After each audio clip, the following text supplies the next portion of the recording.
it's time for She Magazine. Waktunya untuk sharing and empowering bersama kami dari VOA di Amerika Serikat. Ada saya Vina Muptadi dari negara bagian Maryland. Dan saya Ian Umar, pemirsa apa kabar? Ketemu lagi di She Magazine, senang sekali. Hai Ian. Saya ada di apartemen saya seperti biasa di Washington DC. Halo Vina. Halo, apa kabar Ian? Saya Baik, jadi pengen baik. tahu kalau misalnya lagi nggak kerja, itu apa hobinya? Suka nonton gitu juga nggak sih, binge watching?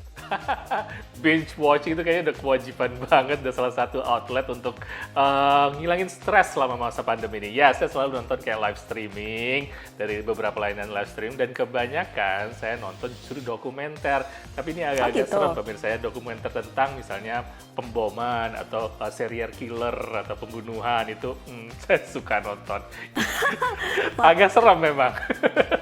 Nah, menarik. Nanti bagi-bagi ya info ya, apa aja yang bagus untuk menarik ditonton, apa yang mungkin di skip aja. Bicara soal dokumenter, kita juga akan menghadirkan sebuah kisah mengenai dokumenter yang tentunya terkait perempuan. Nanti akan kami hadirkan, seru banget. Tapi seperti biasa di She Magazine selalu kami awali dengan highlights berita-berita mengenai perempuan yang inspiratif dari mancanegara.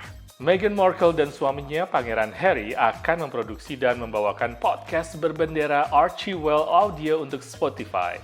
Dalam pernyataan, Spotify mengatakan program itu akan menawarkan perspektif dan suara beragam. Festival Film Mobile ke-16 yang mengangkat tema pemberdayaan perempuan menghadirkan film-film berdurasi 1 menit yang direkam ponsel.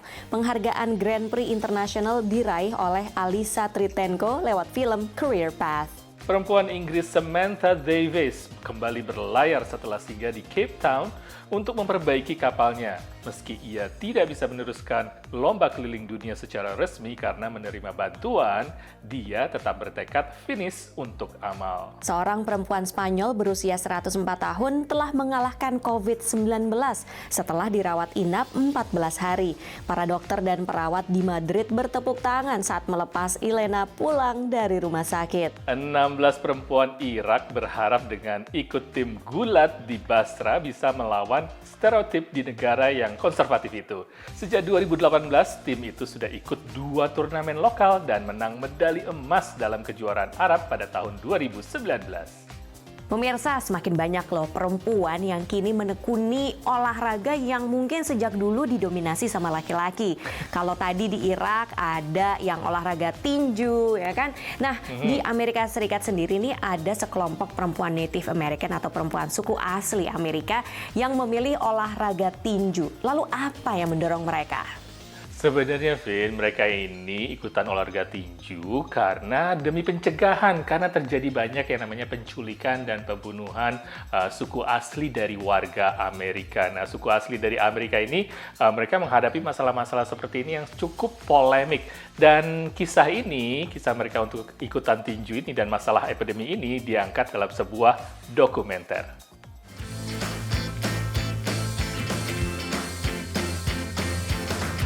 Here, I've taught how to defend yourself. What would you do if someone grabs you? Fight back. Fight back, because why? So you don't get stolen? Di klub tinju di reservasi suku asli Amerika Blackfeet di Browning, Montana, Frank Kipp melatih perempuan-perempuan muda dan dewasa bela diri untuk menghadapi epidemi penculikan dan pembunuhan perempuan suku asli Amerika. Salah satu korban adalah Ashley Loring Heavy Runner yang hilang Juni 2017. Pencarian tanpa henti yang dilakukan komunitas dan kakaknya, Kimberly Loring, menginspirasi Kristen Lappas untuk membuat film dokumenter berjudul Blackfeet Boxing Not Invisible. It was people grieving.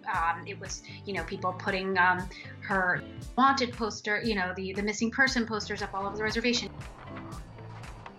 You can't talk about missing people without also addressing drug and alcohol abuse, domestic violence, child abduction, human trafficking. There's all these social problems. Donna, putri Frank, dibesarkan di sasana tinju sang ayah. Ia telah mengikuti kompetisi tinju dan tahu seperti apa rasanya menjadi perempuan yang tinggal di area reservasi terpencil 2 jam dari kota besar manapun. We're in a small area and sometimes men prey on you. Older men, sometimes we have people come here and they don't even live here, because it's a tourist stop. It's literally been generations and generations of women being treated, indigenous women being treated this way on the reservation.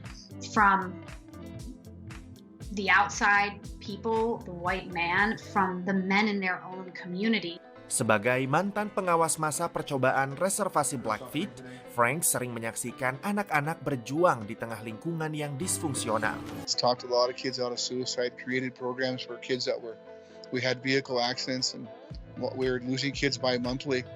There is no place for young people to go and hang out in a productive environment except for Frank's gym. He's changing the mindset of the young women on the reservation to feel empowered, to feel confident. Namun, reservasi pun tak luput dampak pandemi, hingga Frank terpaksa menutup sasana tinjunya. For most kids, it's kind of hard because we know they want to get back into the gym. Dari Browning, Montana, VOA.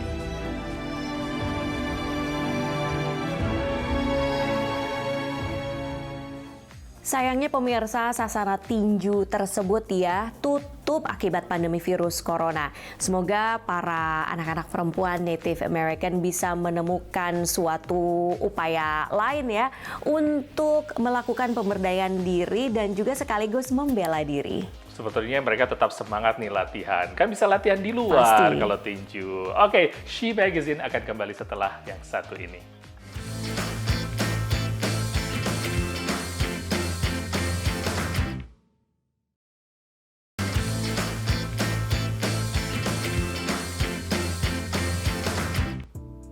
Welcome back to the She Magazine, hasil produksi dari VOA di Washington DC. Usaha kuliner restoran kembali menghadapi masalah di masa pandemi ini. Mereka kembali lagi diatur nih. Jadi mulai dari pembatasan jam operasional dan juga pembatasan jumlah orang yang bisa datang dan juga untuk santap di tempat, bahkan di tempat udara terbuka, kuliner-kuliner ataupun juga restoran-restoran di Amerika mulai dibatasi kembali. Waduh. Iya nih, jadi nggak bisa makan di luar. Tapi lagian juga sekarang di Amerika Serikat masih dingin banget sih cuacanya. Jadi aku juga malas makan di luar, lebih banyak mengandalkan pesan delivery ataupun misalnya pesan atau phone dulu, kemudian kita datang ke tempatnya terus pick up deh, ambil bungkusan. Nah, fenomena ini juga terjadi pemirsa di banyak bagian Amerika Serikat. Kita akan lihat liputannya berikut ini.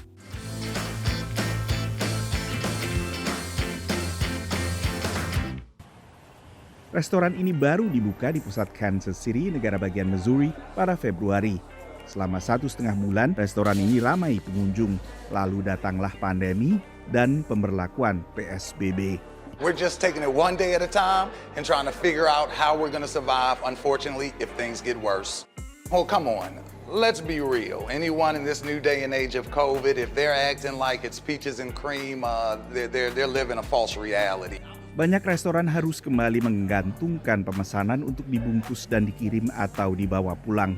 Let there be another shutdown. Oh, we don't have enough money to be able to just go and no money. Most of us are living, week to week, month to month. So I'm a natural born optimist, but at the same time, I'm a realist. So it doesn't look good with what's going on with the pandemic. Di San Francisco, negara bagian California, pemilik restoran di kawasan Castro ini juga bersiap menghadapi pukulan terhadap pemasukannya.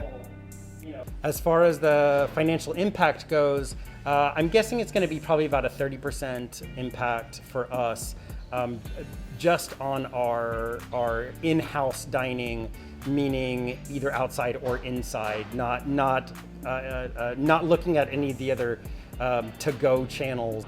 Tapi setidaknya di San Francisco, santap di luar masih bisa dilakukan dengan suhu udara relatif hangat dibandingkan wilayah-wilayah lain di Amerika. The whole time of COVID, I mean, we've had months, that have been not bad, and then we've had months that have been bad, and then we've had next month be a break even, and so it's really, it's month to month, it's ups and downs. But as long as it averages okay, then we're okay. Pengetatan kegiatan santap di restoran pun mengundang berbagai respons warga. I'm pretty worried about the second wave that seems to be happening right now. So that's definitely contributing to a fear of dining out. We have to accept that there are going to be times where we have to shut things down until we get the vaccine and get this thing more under control. I still think that there, is still quite a lot of evidence showing that inside is, at much higher risk than being outside. Di Los Angeles County, masih di California, pembatasannya lebih ketat lagi. Mulai 25 November, restoran di sana dilarang untuk melayani tamu, bahkan di udara terbuka, di luar ruangan. Ini diprotes oleh para pemilik restoran yang sudah telanjur berinvestasi banyak dalam kursi dan meja yang bisa digunakan di luar ruangan, dan juga berbagai pengaman lain seperti misalnya kanopi dan payung, serta juga kaca pleksi. Dari Washington DC, saya Nova Purwadi dan tim VOA. Wah, memang kayak gitu, Vin. Karena saya tinggal di apartemen, ya di sini di bawah kan banyak restoran. Nah, gampang sih tinggal telepon dan tinggal ambil di luar. Memang itu menghindari yang namanya kerumunan ataupun juga banyak-banyak orang di dalam restoran. Tapi ternyata nggak cuma restoran loh yang kena nih karena peraturan baru ini. Mereka juga menjajakan keliling makanan melalui food truck. Nah, food truck ini kan terkenal sekali di sini. Nah, mereka juga kena dampaknya loh. Iya, karena kan dulunya sebelum pandemi ini mereka mengandalkan orang-orang yang kerja di kantoran. Sedangkan selama pandemi kan banyak orang kantoran akhirnya bekerja dari rumah. Mereka kehilangan pelanggan. Nah, untuk mensiasatinya, para pebisnis food truck ini kemudian memarkirkan food truck mereka di komplek-komplek perumahan.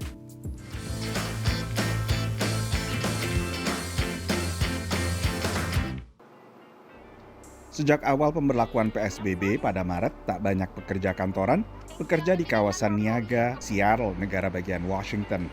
So the food trucks have started struggling because typically their business, as they've explained to me, is the Seattle Business Core, the urban center for the lunch crowd. Pemandangan serupa tampak di seluruh Amerika Serikat. Pekerja kantoran praktis seluruhnya bekerja dari rumah. Pemilik food truck pun juga beralih dari perkantoran ke perumahan. Dari pusat Seattle, sebagian pindah ke Linwood di pinggiran kota tersebut. I was talking to a food truck and they were explaining that they're having a hard time. And I started talking about, do they come to neighborhoods? So many of us are working from home and are stuck at home. And there's just this point where it feels isolating. And you look what's happening with everybody coming out and people are getting to know each other. People are supporting the trucks. People are able to social distance and wear masks and say hi to their neighbors and get to know people. Beralihnya truk penjual makanan ini memastikan tetap adanya pemasukan bagi pengelolanya. Di saat restoran konvensional, nasibnya naik turun tergantung pelonggaran atau pengetatan PSBB. It's actually been really good. We are really happy. We were worried that, with the city and with the weather being so nice and not being able to go to the city, we were worried we wouldn't be able to make the money that we made last summer. But actually, we've been doing pretty good. Di permukiman juga ada energi berbeda dibandingkan perkantoran. It's a lot more friendly. There's a lot more energy. A lot of people are happier to see us. More kids. Yeah, more kids. It's kind of like different targets, different customer, like target markets. Now it's more like kids, but then before it's more like the people that work at the office that just want to treat, during breaks. Pemasukan food truck ini akhirnya hampir mirip sebelum pandemi, antara lain terdongkrak oleh penjualan ke anak-anak yang juga belajar dari rumah. Satu lagi sumber pemasukan utama bagi pemilik food truck ini adalah festival-festival yang biasanya digelar di luar hari kerja. Tapi untuk tahun ini berbagai festival dibatalkan, sehingga juga memukul pemasukan pengelola food truck. Dari Washington DC, saya Nova Purwadi dan tim VOA. Itu sama persis Ian sama yang terjadi di komplekku. Jadi ada beberapa tetangga gitu yang sengaja mengordinir setiap minggu selalu ada food truck berbeda yang datang. Ada yang Mexican food, Vietnamese food, American food. Seru banget. Jadi kan bisa buat kita sendiri kita juga diuntungkan karena dapat variety makanan, tapi juga sekaligus bisa membantu bisnis kecil. Aduh, ini jadi ingat kalau ngomongin komplek makanan, warung Bu Agus di komplek saya di Jakarta itu ada gado-gado enak banget. Aduh Ibu, Bu Agus. Oke, kita akan kembali setelah yang satu ini.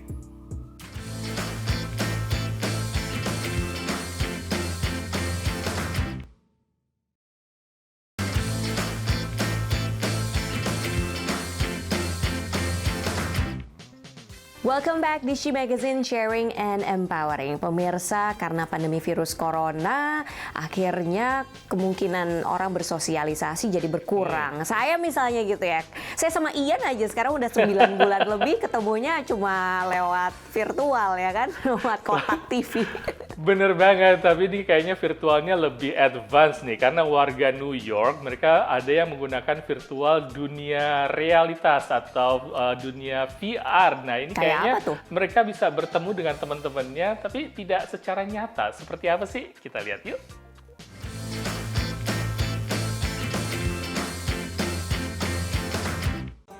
Tahun 2020, realitas virtual atau VR menjadi pelarian bagi banyak orang, terutama selama masa pandemi ini. Bekerja, bertemu dengan teman, serta hiburan, semuanya beralih secara daring.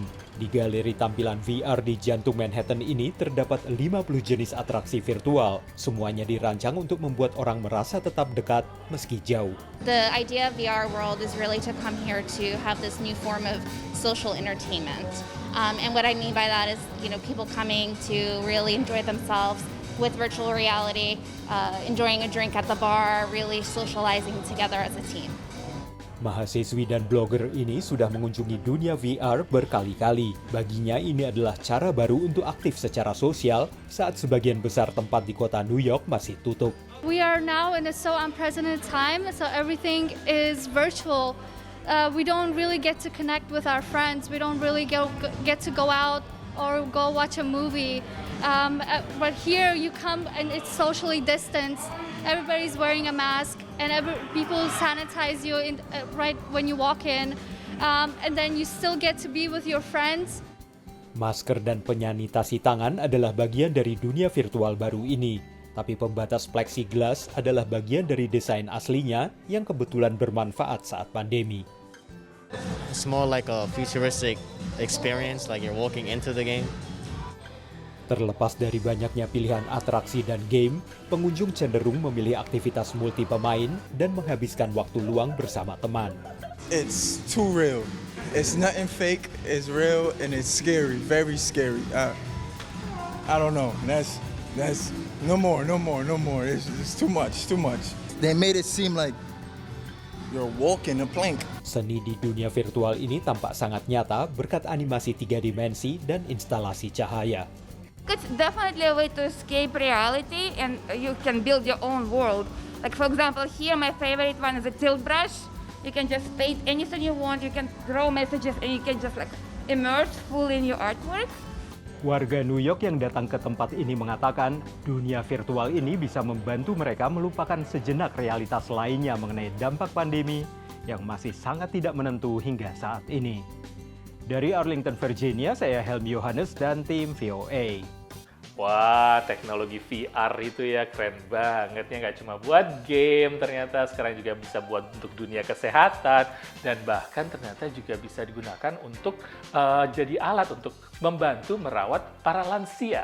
Nah, mungkin pemirsa penasaran gimana caranya. Jadi kan bagi warga lansia ini mereka kan sebagian sudah mengalami penurunan kemampuan kognitifnya seperti misalnya pendengarannya gitu kan. Nah, kemudian dengan adanya teknologi VR ini bisa membantu si pengasuh untuk lebih memahami kebutuhan warga lansia tersebut. Nah, untuk lebih jelasnya langsung aja kita lihat informasinya yang berikut ini.